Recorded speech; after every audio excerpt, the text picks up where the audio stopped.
मंडळी नमस्कार. तर आपण आहोत पुण्यामध्ये आणि पुण्यातलं समरसता लोककला संमेलन आता खूपच रंगात आलं. शेवट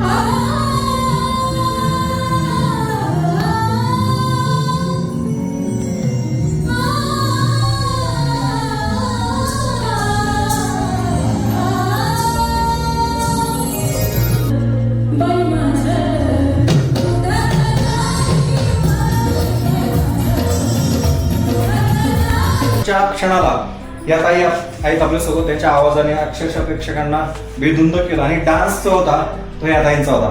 खरं तर अनेकदा यांना तुम्ही पाहिलं असं नावं मी लगेच सांगणार नाही, त्यांच्याकडूनच विचारून घेणार आहे.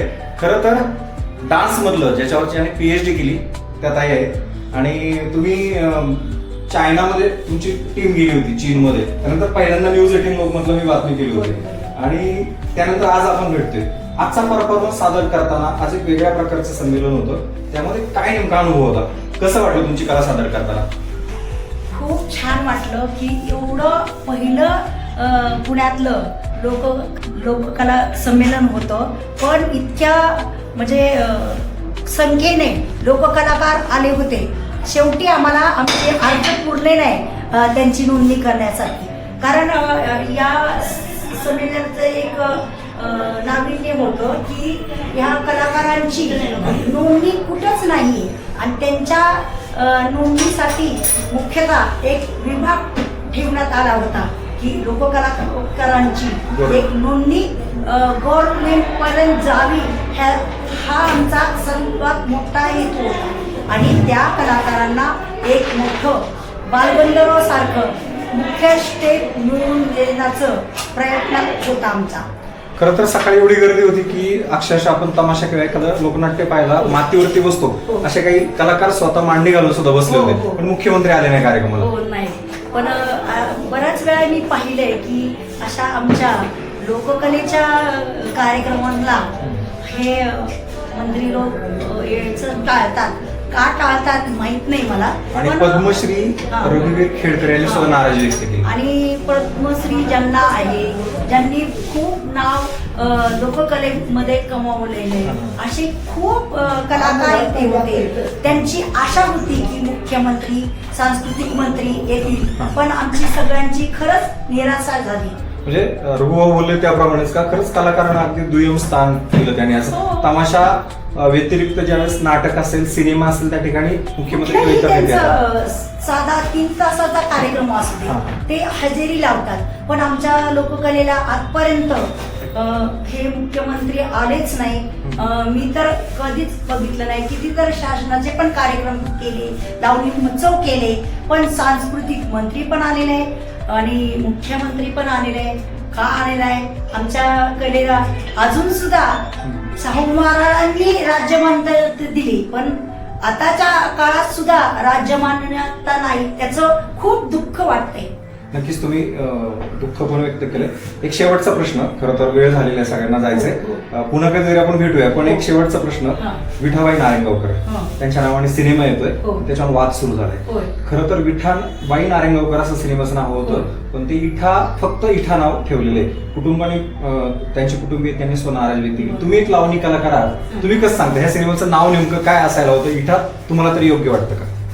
इथं एखादा सगळ्या कुठल्याही एखाद्याचं नाव घेताना त्याचं पूर्ण नाव घेतलं जातं, प्राध्यापक, डॉक्टर, पण लोककलावंताला नुसतं इठा त्याला सन्मानाने बोललंच जात नाही. त्यांचं पद्मश्री किंवा राष्ट्रपती पुरस्कार विजेत्या विठाबाई नारायणगावकर असं नाव आलं पाहिजे. उद्धट वाटतं, एकेरी बोलल्यासारखं वाटतंय. का तर त्यांना अजूनपर्यंत म्हणजे अजून त्यांना जरी त्यांनी राष्ट्रपती पुरस्कार घेतला, पद्मश्री जरी घेतला, तरी इथे ह्या लोककलाकारांना उच्चवर्णीय लोक ऍक्सेप्ट करत नाही असं मला वाटतं.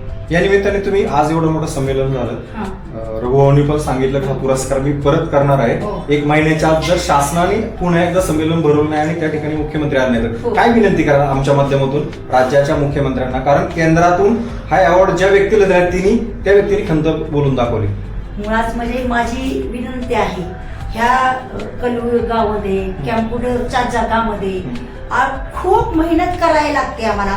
10 तास आम्ही प्रॅक्टिस करतो, तेव्हा आमच्या पायातून आणि आम्ही पाहतो दिवसभर तुमची सकाळपासून किती लगबग होते. ढोलकीचा रियाज करणार, बोलण्यासारखं एवढं आपल्याला पण लहानपणी जेव्हा आपण बोलायला शिकतो तेव्हा त म ख हे शिकायला किती वेळ जातो आपला. तसा हा आमचं हे चाळातलं, अभिनयातलं, तालातलं ग ख घ शिकायला खूप वर्ष गेली.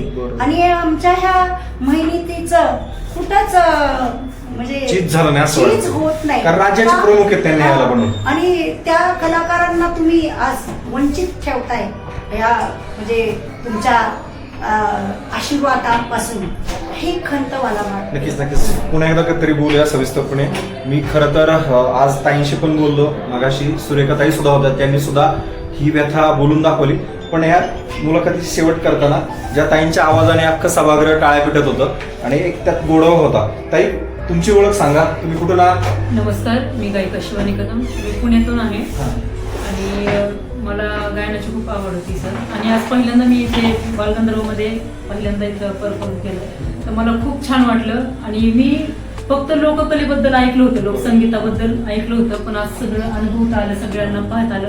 या ताईंनी इतकं त्यांचं सादरीकरण खूप छान केलं.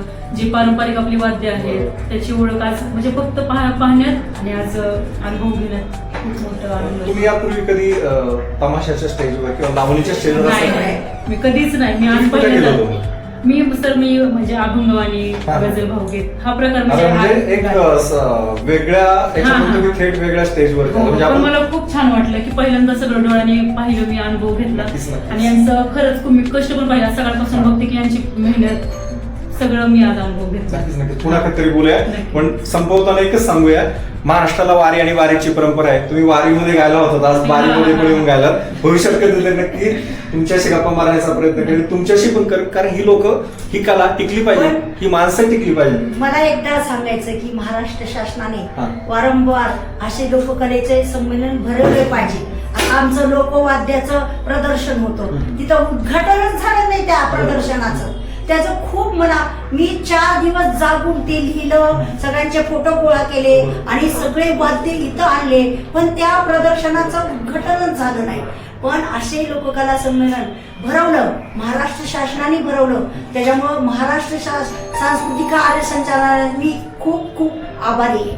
नक्कीच. खरं तर केंद्राने पुरस्कार दिला, एवढा सर्वोच्च पुरस्कार. सत्ता सुद्धा भाजपची आहे, त्यांचंच वरती सरकार आहे. त्यांच्याच वरिष्ठांनी रघुभावांना किंवा या कलेला म्हणूया, रघुभाव म्हटली कला किंवा हे पुरस्कार सगळ्यांसाठी, त्यांना तो पुरस्कार दिला. पण राज्याच्या नेतृत्वाला या ठिकाणी यायला वेळ नव्हता. हीच एक खदखद या निमित्ताने आज जाणवली एक पत्रकार म्हणून.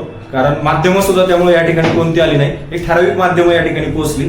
जर मुख्यमंत्री आले असते तर नक्कीच सगळी माध्यमं पुण्यातली न्यूज चॅनल आले असते आणि तुमच्या व्यथा तिथं मांडता आल्या असत्या. आणि मुख्यमंत्र्यांचं एखादं स्टेटमेंट कदाचित तुमच्यासाठी लॉंग टर्म खूप महत्वाचं ठरलं असतं. पण काय हरकत नाही, आपण महिनाभराची प्रतीक्षा करूया. रघुवीर खेडकर पद्मश्री, 1 वर्षभर 1 महिनाभर त्यांनी अल्टिमेटम दिलाय. महिनाभरात जर शासनाने हे संमेलन भरवलं नाही तर ते पुरस्कार पुन्हा देणार आहेत. पुरस्कार परत देणं म्हणजे या क्षेत्रातल्या किंवा या राज्यकर्त्यांची कितीही उद्विग्नता आहे हे सुद्धा यामधून लक्षात येणार आहे. धन्यवाद.